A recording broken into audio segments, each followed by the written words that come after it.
आता आज मी घरी बनवला होता छान रव्याचा केक. आता रव्याचा केक बनवण्याचं विशेष कारण म्हणजे आज होता अहोंचा वाढदिवस. वाढदिवसानिमित्त घरीच केक बनवला, पण आमचा मामा कुठं ऐकणार आहे का? घरी जरी केक बनवला म्हणलं तरी तो केक घेऊन आला होता बाहेरून. छान सगळ्यांना ओवाळलं, त्यांचं औक्षण केलं, देवाकडे त्यांच्या सुखसमृद्धीची प्रार्थना केली.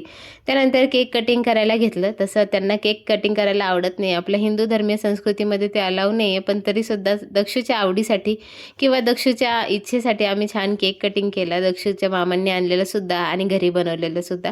आता घरी बनवलेला केक चवीला खूप छान झाला होता. फक्त एवढं आहे की डब्यातून काढताना त्याचं टेक्स्चर थोडंसं बिघडलं, पण टेस्ट वगैरे खूप छान आली होती. याचा व्हिडिओ मी तुम्हाला उद्या शेअर करेनच. पण बड्डेचं सेलिब्रेशन झाल्यानंतर आम्ही छान हॉटेलला गेलो होतो जेवण करण्यासाठी. सहजासहजी आम्ही स्वतःसाठी किंवा फॅमिलीसाठी इतका वेळ काढता येत नाही किंवा निघतही नाही आमच्याकडून. पण आज वाढदिवसानिमित्त आम्ही खूप छान टाईम स्पेंड केला सगळ्यांनी.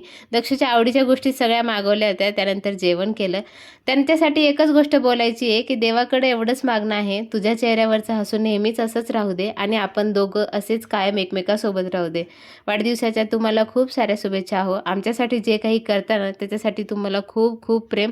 देवाकडे हीच प्रार्थना आहे की तुम्ही हमेशा उंच भरारी घ्यावं आणि आयुष्यात मोठं कर्तृत्व गाजवावं.